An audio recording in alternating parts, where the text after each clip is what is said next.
Buenos días, seres racionales. Hace poco visité el canal de Dark Antics, que es un norteamericano ateo militante que tiene ya mucho tiempo en YouTube. Son muy buenos los videos y siempre tiene un tono muy serio cuando se refiere a la religión, a pesar de que sus videos son de carácter de comedia. En su último video habla acerca de el poder de la oración, de la plegaria. Explica que en agosto de 2011 en Estados Unidos se organizó en Texas una oración pública por el gobernador en la que asistieron todos los creyentes para rogarle a Dios que se detenga el decaimiento natural y económico de Estados Unidos. Ese mismo día, 6 de agosto, algunos helicópteros del ejército de Estados Unidos fueron derribados y dejaron un saldo de 38, estimadamente 38 personas muertas en ese accidente. Además, 2 días después de la gran oración de Texas, el mercado global y de los Estados Unidos experimentaba la catástrofe económica conocida como Black Monday o lunes negro. Además de terremotos, huracanes que experimentó el país los próximos días de la oración en Texas. Además, el incendio también de 5.000 hectáreas de bosques en el mismo estado de Texas, que le costó a los seguros aproximadamente $100 millones. Esto quiere decir que después de la reunión para orar, para pedir a Dios esa oración colectiva y pública para mejorar la situación natural y económica del país, no solo no mejoró Texas, sino que se volvió literalmente un infierno con los incendios forestales. Y además el mismo país empezó a vivir en carne verdadera la crisis económica de la que hasta hoy en día no se pudo recuperar. Y bueno, ese es el famoso poder de la oración. Ahora, ¿qué significa esto? ¿Estaban rogándole al Dios equivocado? Dios escuchó las plegarias y, como estaba aburrido, decidió hacer todo lo opuesto a lo que estaban pidiéndole. O simplemente fue un mal momento para hacerse el creyente, porque hubo épocas en las que las oraciones conjuntas pedían por el ser humano, por que las guerras cesaran, para que los países evitaran ir a la quiebra, y con el tiempo, gracias al razonamiento y al estudio de algunas personas, lo lograban. Y entonces era cuando los creyentes festejaban secretamente diciendo: esa fue la respuesta de Dios. Lamentablemente, en los tiempos más oscuros de la historia no hubo forma de evitar la desgracia y las muertes innecesarias, ni con plegarias, oraciones, ni con argumentos válidos, razonables. Las guerras van a seguir existiendo mientras exista un esclavista, un político tirano o un religioso.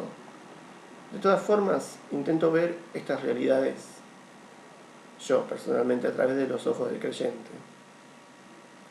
Se le hace difícil a un ateo poder entender la obstinación de que no quiere razonar, pero imagino que más allá de que nunca vamos a estar de acuerdo, el ateo o el teísta, podemos encontrar una base alimentada del respeto y de la tolerancia. Según lo que pienso yo, desde mi posición antiteísta, existen 3 opciones con respecto a la creencia o a la religión. 3 opciones que cualquier persona inteligente puede distinguir y que tiene derecho a elegir. La primera es que Dios no existe, porque no hay evidencia que soporten su existencia, y la cantidad de plegarias respondidas es inversamente proporcional a la cantidad de plegarias no respondidas. Y en realidad esto es una exageración, porque la mayoría de plegarias son las no respondidas. Y la experiencia del creyente no es una evidencia real, o es tan real como aquella persona con síntomas de delirio místico. Bueno, la segunda opción es que Dios existe, es real, pero su poder es limitado, no es omnipotente, ni puede rehacer nada, porque su voluntad trabaja conjuntamente con la del hombre. Y esta es la opción más tomada por el creyente, un Dios con poder limitado, una especie de superhombre. Y de allí proviene la importancia de la historia de Jesucristo. La tercera opción es: Dios existe, es real y todopoderoso, pero es un verdadero hijo de ya sabemos de que es un tirano, un misógino, un prejuicioso, insensato, a quien no le importa la humanidad e incluso se burla de su existencia y del ser humano, creando catástrofes naturales, muertes prematuras, violaciones, asesinatos, torturas. Estas son las tres opciones que tiene una persona al momento de elegir creer en algo o no, desde el punto de vista ateo. Sin embargo, no me termina de conformar, incluso presentado de forma tan lógica y razonable como está. Un creyente jamás aceptaría que su Dios no es todopoderoso. Sería como decir que Dios es hombre, y su Biblia dice todo lo contrario, que Dios no es hombre, para equivocarse. Y un cristiano tendría la fe siempre en el eterno amor de su Dios, así que jamás lo consideraría una amenaza o un Dios tirano, a pesar de que su propia Biblia lo muestra de esa manera. Mucho menos negaría el cristiano su existencia, primeramente porque sería como negar la propia suya. Así que, basándome en mi experiencia como cristiano que alguna vez fui, me gustaría generar otras tres opciones para el creyente, para el que duda de su fe, como también para el que nunca va a dejar de creer en Dios. El creyente, conocedor de la palabra de Dios, cristiano, o incluso el teólogo que piensa que lo suyo debería ser llamado ciencia. Hay tres opciones que puede elegir. La primera es que lea la Biblia. No lo que te dicen que leas, sino que haga lo siguiente. Para el cristiano pentecostal o pentecostés, aquello que le llama Espíritu Santo, que Él lo guíe sin ningún adoctrinamiento, ni guía, ni autoridad. Esa es la opción número uno. Informarse de la religión, y que con el tiempo eso va a ser, si sos lo suficientemente inteligente, va a terminar haciéndote agnóstico. No ateo, sino agnóstico.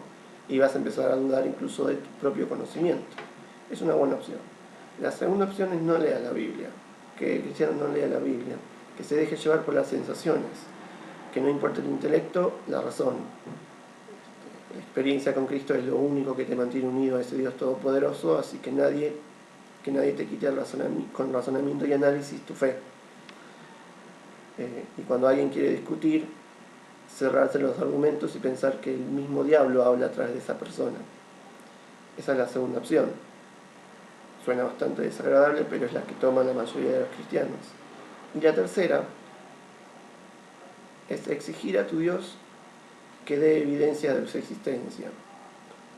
No es nada malo hacerlo. La Biblia no habla en ningún momento acerca de que vas a ser castigado por pedirle a Dios una prueba de su existencia. Estas tres opciones son las que posee el cristiano. En particular el cristiano militante, o el cristiano que es evangélico, que cree en transformar a las personas a través de la palabra. Estas tres opciones yo ya las pasé. Dije alguna vez, no me importa lo que dice el Antiguo Testamento, yo creo en Cristo y es la única parte de la Biblia que me interesa. O si no, las historias que eran bastante absurdas, yo las tomaba como si no fueran literales, como si fueran metáforas. Y también leí la Biblia, me enteré de cosas que mi iglesia no me decía y me ocultaba. Y no dejé de creer en Dios, pero dejé de ir a la iglesia y empecé a transitar el agnosticismo, que fue un poco doloroso y solitario, pero me ayudó a encontrar la tercera y la mejor de las opciones para mí, que es la que tiene todo creyente y tiene derecho. Un día simplemente oré una plegaria a Dios y le dije algo que me cambió la vida: perdón por mi falta de fe, tengo muchas necesidades y muchos sufrimientos, pero lo único que quiero pedirte es que me demuestres si sos real o no. Nada más. Me imagino que ya conocerán el final.